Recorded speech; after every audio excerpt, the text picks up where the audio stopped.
Pregnancy టైంలో seafood తినకూడదని shadow చెప్పడంతో నాకు ప్రెగ్నెన్సీనా అంటూ అన్విత ఆశ్చర్యపోతుంటే పెద్దగా నవ్వుతాడు షాడో. ఎందుకు నవ్వుతున్నావ్ అని అనుమానంగా అడిగింది అన్విత. ప్రెగ్నెన్సీ అనగానే ఒక్కసారిగా షాక్ అయిపోయావు. నేననేదేంటంటే ప్రెగ్నెన్సీ నిలబడాలంటే సీఫుడ్ తినకూడదంటారు అని తన మాటలను వివరంగా చెప్పాడు షాడో. అలాగా, ఆ విషయం ముందే చెప్పొచ్చుగా. ప్రెగ్నెన్సీ కన్ఫర్మ్ అయ్యిందనగానే ఎంత కంగారు పడిపోయానో తెలుసా అంది అన్విత. కంగారెందుకు? ఆల్రెడీ నేను చెప్పాను కదా, నాకు నీతో పిల్లల్ని కనాలనుందని. నువ్వు నేను పిల్లలు హ్యాపీగా ఉంటాం అని అన్నాడు షాడో. షాడో అలా చెప్తున్నాడు కాని అన్వితకు మనసులో ఏదో ఒక మూల కొంచెం భయంగానే ఉంది. ఎందుకంటే షాడో పేరు తప్ప అతని ఒరిజినల్ పేరు కూడా తనకు తెలియదు.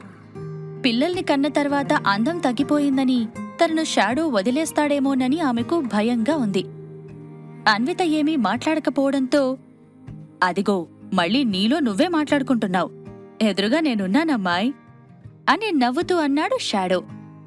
ఆలోచనల్లోంచి బయటకు వచ్చిన అన్విత ఏదో చెప్పాలనుకుంది. కాని అంతలోనే బయట నుండి కార్ హారన్ చప్పుడు 3 సార్లు వినిపించింది. ప్రతిసారి పైకి రావాలంటే ఇబ్బందిగా ఉంటుందని, ఎక్కడికైనా వెళ్లేటప్పుడు 3 సార్లు హారన్ కొడతానని, కిందకు దిగి నువ్వే రావాలని ఆల్రెడీ ప్రియా చెప్పింది. ఆ విషయం గుర్తొచ్చి ప్రియ వచ్చిందని తెలుసుకొని, ఇదిగో ప్రియ వచ్చేసినట్టుంది, నేను మళ్ళీ మాట్లాడతాను అని షాడోతో చెప్పి ప్రియకు కాల్ చేసి 5 నిమిషాల్లో రెడీ అయ్యి వచ్చేస్తున్నానంది అన్విత. చెప్పినట్టుగానే 5 నిమిషాల్లో రెడీ అయ్యింది. వైట్ కలర్ లాంగ్ ఫ్రాక్ వేసుకున్న అన్వితను చూడగానే, దివి నుంచి దిగొచ్చిన దేవతలా ఉన్నావన్విత అని అన్నాడు షాడో. ఆ మాటలకు ఆమె సిగ్గుపడి చిన్నగా నవ్వింది. అమ్మాయిలు మేకప్ లేకపోతే అందంగా ఉండరని అబ్బాయిలు అనుకుంటూ ఉంటారు. కాని నీ ముఖం మీద కొంచెం కూడా మేకప్ లేకపోయినా నువ్వు ఎంత అందంగా కనిపిస్తున్నావ్. మనుషులందర్నీ ఏదో ఇష్టమొచ్చినట్టుగా పుట్టించేసిన బ్రహ్మదేవుడు నిన్ను మాత్రం ప్రత్యేక శ్రద్ధ తీసుకుని పుట్టించాడు.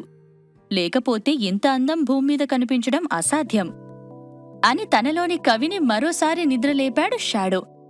ఆ పొగడ్తలకు పొంగిపోయిన అన్విత, ఇక చాలు, నీ పొగడ్తలతోనే నా కడుపు నింపేసేలా ఉన్నావు, ఇక వెళ్ళిన తర్వాత నేనేం తింటాను అని అంది. నీ అందంతో మా కళ్లకు ఆనందాన్ని ఇస్తున్న దానివి, కనీసం పొగడ్తలతో నీ కడుపు నింపనివ్వు అని మరో మాట అన్నాడు షాడో. మహానుభావా, నీ మాటలను నీలోనే దాచేసుకో, ఇప్పుడు నేను వెళ్ళాలి అంటూ బాయ్ అని చెప్పి కిందకు దిగింది అన్విత. బాయ్ అంటూ షాడో కూడా చేతులు ఊపాడు. కార్ ఎక్కడానికి వస్తున్న అన్వితను చూసిన ప్రియా నోరు వెళ్లబెట్టింది. కార్లో ఫ్రంట్ సీట్లో తన పక్కన అన్విత కూర్చోగానే, వైట్ డ్రెస్లో ఎంత అందంగా కనిపిస్తున్నావో తెలుసా అన్విత, అసలింత అందాన్ని ఇన్ని రోజులు ఎక్కడ దాచావే అంటూ ఆమె బుగ్గ మీద చూపుడు వేలతో చిన్నగా తట్టి, కొంచెం కూడా మేకప్ వేసుకోలేదు కదా, అయినా కూడా ఎంత బ్యూటిఫుల్గా కనిపిస్తున్నావో. ఆ అవినాష్కి కంటికి సంబంధించిన డిసీజెస్ ఉన్నట్టున్నాయి, పక్కన అందాన్ని పెట్టుకుని కూడా చూడలేకపోయాడు. ఇంత అందం ఉన్నదానివి అనవసరంగా వాడి చెంతన చేరావు, వాడిని ఎప్పుడో వదిలిపెట్టుండాల్సింది, లేట్ చేశావు అని అన్విత అందాన్ని పొగుడుతూ ఉంది ప్రియా. ఆలస్యమైతే అయింది కాని ఇప్పుడైతే వదిలేశాను కదా, ఆల్రెడీ డివోర్స్ పేపర్స్ మీద సంతకం కూడా చేసేశాను అని చెప్పింది అన్విత. సంతకం చేసేశావా? మరి నాకు చెప్పలేదేంటి అని ప్రియా అడగడంతో, చెప్దామనుకున్నాను కాని షాడో గురించి ఆలోచిస్తూ అన్నీ మర్చిపోయాను అని చెప్పింది. సర్లే, సంతకం చేసేశానన్నావు కదా, ఇక వాడి గురించి ఆ టాపిక్ గురించి వదిలే. ఇప్పుడు ఈ జీవితం నీది, దీనిని నీకు కావాల్సినట్టుగా మలుచుకో, లైఫ్ని ఇప్పుడైనా ఎంజాయ్ చెయ్యి అని చెబుతూ కార్ స్టార్ట్ చేసింది ప్రియా. మార్నింగ్ కావడంతో రోడ్డు మీద జనాలు పెద్దగా లేరు. రోడ్డు మీద షాప్స్ ఏవీ ఇంకా ఓపెన్ కాలేదు. కారు అద్దంలోంచి వాటన్నిటినీ చూస్తూ ఉంది అన్విత. అంతలోనే రెస్టారెంట్ రావడంతో కార్ ఆగింది. ఇద్దరూ కలిసి లోపలికి వెళ్లారు. అన్విత ప్రియా కూర్చున్న టేబుల్ వద్దకు వచ్చిన వెయిటర్ ఆర్డర్ ప్లీజ్ అని అడగడంతో దాదాపు 15 ఫుడ్ ఐటమ్స్ ఆర్డర్ చేసింది ప్రియా. ప్రియా ఆర్డర్ విని అన్విత షాక్ అయిపోయింది. ఏంటి పొద్దున్నే అంతలో ఆర్డర్ చేశావ్, అవన్నీ తింటావా నువ్వు అని అడిగింది. తినడానికి ట్రై చేద్దాం, అవ్వలేదనుకో పార్సల్ కట్టించి ఇంటికి తీసుకెళ్దాం. చెప్పానుగా, లాబ్స్టర్ చాలా కాస్ట్లీ అని అంది ప్రియా. ఆ మాటలతో ప్రెగ్నెన్సీ కన్ఫర్మ్ కావాలంటే సీ ఫుడ్ తినకూడదు అని షాడో చెప్పిన మాటలు ఆమెకు గుర్తొచ్చాయి. దాంతో తనకు సీ ఫుడ్ వద్దని వేరే ఏదైనా ఆర్డర్ చేయమని చెప్పింది అన్విత. వెళ్లిపోతున్న వెయిటర్ని మళ్లీ పిలిచిన ప్రియా ఒక ఐటెం సీ ఫుడ్ కాకుండా వేరే ఐటెం తీసుకురమ్మని ఆర్డర్ చేసింది. ఆర్డర్ తీసుకుని వెయిటర్ వెళ్లిపోగానే అన్విత వైపు తిరిగిన ప్రియా, అన్విత, చాలాసేపటి నుండి నీకో విషయం చెప్పాలనుకుంటున్నాను అని అంది. ఏంటన్నట్టు అన్విత చూడ్డంతో, నువ్వు జాబ్ చేద్దామని మొన్న చెప్పావు కదా, ఆ విషయం మా నాన్నకు చెప్పాను. కొన్ని రోజుల క్రితం నువ్వు మేకప్ ఆర్టిస్ట్ దగ్గర అసిస్టెంట్గా పనిచేశావు కదా, అందుకే ఇప్పుడు మేకప్ ఆర్టిస్ట్గా నీకు జాబ్ దొరికింది అని చెప్పింది ప్రియా. ఏంటి, మేకప్ ఆర్టిస్ట్గానా? ఎక్కడా అని ఆశ్చర్యపోతూ అడిగింది అన్విత. మా ఏరియాలో లగ్జరీ కార్ షోరూమ్ ఒకటి ఉంది. అక్కడ కార్స్తో ఫోటోలు దిగే మోడల్స్కి మేకప్ చెయ్యాలి, అంతే అని ప్రియ చెప్పడంతో, బట్ ప్రియా, నేను అసిస్టెంట్గా మాత్రమే పనిచేశాను. నాకు మేకప్ గురించి మరీ ఎక్కువగా తెలీదు. నేనీ పని చేయలేనేమో అని సందేహపడింది అన్విత. ఇదే నీతో సమస్య. నీ స్ట్రెంత్ ఏంటో నీకు తెలియదు. లాస్యని చెంపదెబ్బ కొట్టగలనని నువ్వెప్పుడైనా ఊహించావా? నిన్న కొట్టావు కదా. ఇప్పుడు జాబ్ కూడా అంతే. ఆల్రెడీ అసిస్టెంట్గా చేశావు. సో ఎంతో కొంత ఎక్స్పీరియన్స్ ఉంది. ధైర్యంగా అడుగు ముందుకు వేస్తే రిజల్ట్ బావుంటుంది.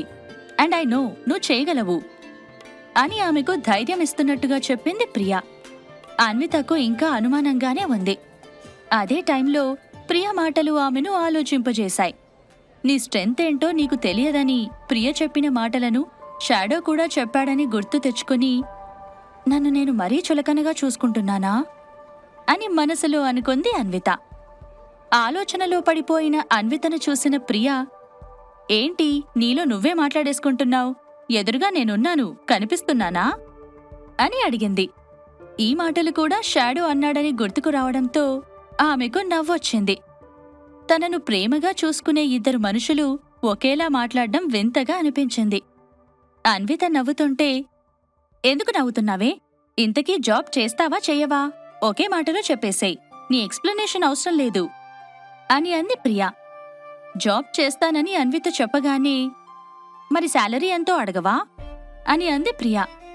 అవును, అసలు విషయం మర్చిపోయాను. ఇంతకీ శాలరీ ఎంత అని అడిగింది అన్విత. అన్నీ ఇలానే మర్చిపో. జాబ్ వచ్చిందని తెలియగానే ప్రతి ఒక్కరూ ఫస్ట్ శాలరీ గురించి అడుగుతారే. నువ్వు మాత్రమే అసలెలాంటి ఫలితం ఆశించకుండా పని చేస్తానని అంటావు. నీలాంటి వాళ్ళు చాలా రేర్గా ఉంటారు అని అన్వితను పొగుడుతోంది ప్రియా. అదంతా సరే కాని ముందు శాలరీ ఎంతో చెప్పు అని అంది అన్విత. మంత్లీ 50,000 సరిపోతుందా అని ప్రియ చెబుతుంటే ఒక్కసారిగా అన్విత మొహం ఆశ్చర్యంతో నిండిపోయింది. ప్రియా చెప్పింది నిజమో కాదో అన్న అనుమానం తనలో కలిగింది. దాంతో ఎంత అని ప్రియని మరొకసారి అడిగింది. 50,000 అని ప్రియ మళ్లీ చెప్పడంతో, నాకు కావలసిన దానికంటే చాలా ఎక్కువిస్తున్నారు కదా, మళ్ళీ సరిపోతుందా అని అడుగుతావేంటి అని అంది అన్విత. నీకు జాబ్ చూసింది మా నాన్న కదా, అందుకే శాలరీ ఎక్కువగానే ఉంటుంది. నువ్వు మాత్రం ఇప్పుడు నా దగ్గర చెప్పినట్టు నాకు కావాల్సిన దానికన్నా ఎక్కువ వస్తోంది అని ఎవరితో చెప్పకు. అసలే ఆఫీసులలో రాజకీయాలు చాలా ఎక్కువ. ఇంతకు ముందు నువ్వెక్కడా వర్క్ చేయలేదని వాళ్లకు తెలిస్తే నిన్ను తక్కువగా చూస్తారు అని అన్వితకు ఆఫీస్ గురించి హితబోధ చేసింది ప్రియా. ఓకే మేడం, నాకు అర్థమయ్యింది. మీరు చెప్పినట్టుగానే నడుచుకుంటాను. ఇక నుండి ఎవరికీ నా శాలరీ గురించి చెప్పను. ఇంతకీ నన్నెప్పుడు జాయిన్ అవ్వమంటారు అని ఒక మాస్టర్ ముందు నిల్చొని స్టూడెంట్ చెబుతున్నట్టుగా చెప్పింది అన్విత. దాని గురించి నాన్న మళ్ళీ ఫోన్ చేస్తానన్నాడు. చేయగానే నీకు ఇన్ఫార్మ్ చేస్తాను, ఓకేనా అని ప్రియ అనడంతో సరే అంటూ తల ఊపింది అన్విత. తాను చెప్పాలనుకున్న మాటలు పూర్తి కావడంతో ఫుడ్ వైపు ప్రియకు మనసు మళ్ళింది. ఫుడ్ ఇంకా రావడం లేదని చూస్తూ, నేను వాష్రూమ్కి వెళ్ళి వస్తాను అని అన్వితతో చెప్పి అక్కడ్నుండి వెళ్ళింది. ఆమె అటు వెళ్లగానే ఆ రెస్టారెంట్లోకి వచ్చిన వాళ్లందరినీ చూస్తోంది అన్విత. అక్కడికి వచ్చిన వాళ్లందరూ చాలా రిచ్గా కనిపిస్తున్నారు. పొద్దు పొద్దున్న కావడంతో జనం తక్కువగా ఉన్నారు. ఆమె అలా చూస్తుండగా అక్కడ అవినాష్ కనిపించాడు. ఒక్కసారిగా అన్విత షాక్ అయిపోయింది. ఆమె కన్నా ఎక్కువగా అవినాష్ బిత్తరపోయాడు. దానికి కారణం అన్విత అందం. తనతో ఇన్ని రోజులు కాపురం చేసినా కూడా అన్విత అంత అందంగా ఉంటుందని అవినాష్ ఎప్పుడూ తెలుసుకోలేకపోయాడు. షాడో కొనిచ్చిన కాస్ట్లీ వైట్ డ్రెస్లో ఆమెను చూసి చూపు తిప్పుకోలేకపోతున్నాడు. అవినాష్ని చూడగానే వెంటనే తలను తిప్పేసుకుంది అన్విత. అవినాష్ మాత్రం, తను అన్విత కదూ, ఎంత అందంగా ఉందేంటి? నాతో ఉన్నప్పుడు ఎప్పుడూ ఇలా కనిపించలేదు, ఇప్పుడేంటి ఇంతలా మారిపోయింది? నిజంగా సో బ్యూటిఫుల్, వైట్ డ్రెస్లో దేవకన్యలా కనిపిస్తోంది. ఇలాంటి అమ్మాయిని అందం లేదని నేను పట్టించుకోలేదేంటి అని మనసులో అనుకుంటూ అన్వితను చూస్తూ ఉన్నాడు అవినాష్. అతన్ని పట్టించుకోకుండా కూర్చున్న అన్విత ప్రియ ఎప్పుడు వస్తుందా అని ఎదురు చూస్తూ ఉంది. ఆమెకు అక్కడ ఉండాలనిపించలేదు. పదే పదే అవినాష్ కనిపించడం అన్వితకు నచ్చలేదు. అందుకే అక్కడి నుండి వెళ్ళిపోవాలని ప్రియ కోసం ఎదురు చూస్తోంది. ఇటువైపు అవినాష్ ఆలోచనలు మరోలా ఉన్నాయి. ఇంత కాస్ట్లీ రెస్టారెంట్కి అన్విత వచ్చిందంటే తనకు మరో బాయ్ ఫ్రెండ్ దొరికాడా? నాకింకా విడాకులు ఇవ్వకముందే తను మరొకరిని చూసుకుందా? అన్విత ఇంత స్టైలిష్గా ఎలా మారిపోయింది అని మనసులో అనుకుంటూ ఆమె దగ్గరకు వెళ్ళి, అన్విత, నువ్విక్కడికెందుకొచ్చావు? ఎవరితో వచ్చావు అని ఆమె మీద అధికారమున్నట్లుగా ఆరాలు తీయడం మొదలుపెట్టాడు. అన్వితకు అవినాష్తో మాట్లాడడం అస్సలిష్టం లేదు. అతని వైపు చూడకుండానే, నేను రెస్టారెంట్కెందుకు రాకూడదు? ఇదేమీ నీది కాదు కదా అని వెటకారంగా అంది. ఆమె మాటలకు ఆశ్చర్యపోయిన అవినాష్ ఈసారి అన్విత అందాన్ని మరింత దగ్గరగా చూస్తూ బిత్తరపోతున్నాడు. అన్విత నిజంగా చాలా అందంగా ఉంది. మొహం మీద కొంచెం కూడా మేకప్ లేదు. అయినా దేవకన్యలా మెరుస్తోంది. ఆ లాస్య ఎప్పుడూ మేకప్ వేసుకునే ఉంటుంది. అయినా కూడా ఇంత అందంగా కనిపించలేదు. అయినా నేను అన్విత అందాన్ని ఎలా మిస్ అయ్యాను అని మనసులో అనుకున్నాడు. అవినాష్ ఇంట్లో ఉన్నప్పుడు అన్వితకు కనీసం మంచి డ్రెస్లు కూడా కొనిచ్చేవారు కాదు. ఎప్పుడైనా తన బాబాయ్ డబ్బులిస్తే కొనుక్కున్న 4 డ్రెస్లనే మళ్లీ మళ్లీ వేసుకునేది.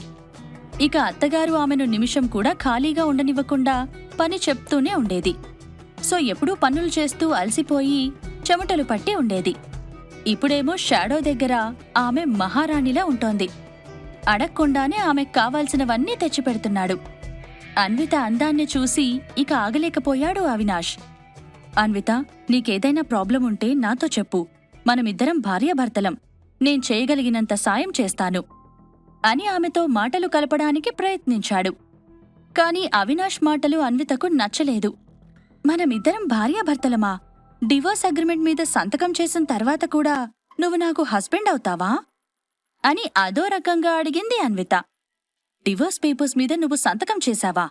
అసలు డివోర్స్ పేపర్స్ ఏంటి అని అనుమానంగా అడిగాడు అవినాష్. భలే యాక్ట్ చేస్తున్నావు అవినాష్. లాస్య మాత్రమే యాక్ట్ చేస్తుందనుకున్నా, కాని నీలో కూడా మంచి నటుడున్నాడు. మీరిద్దరూ వెళ్లి హీరో హీరోయిన్లుగా ఒక సినిమా తీస్తే మంచి హిట్ అవుతుంది తెలుసా అంటూ వెక్కిరింపుగా మాట్లాడింది అన్విత.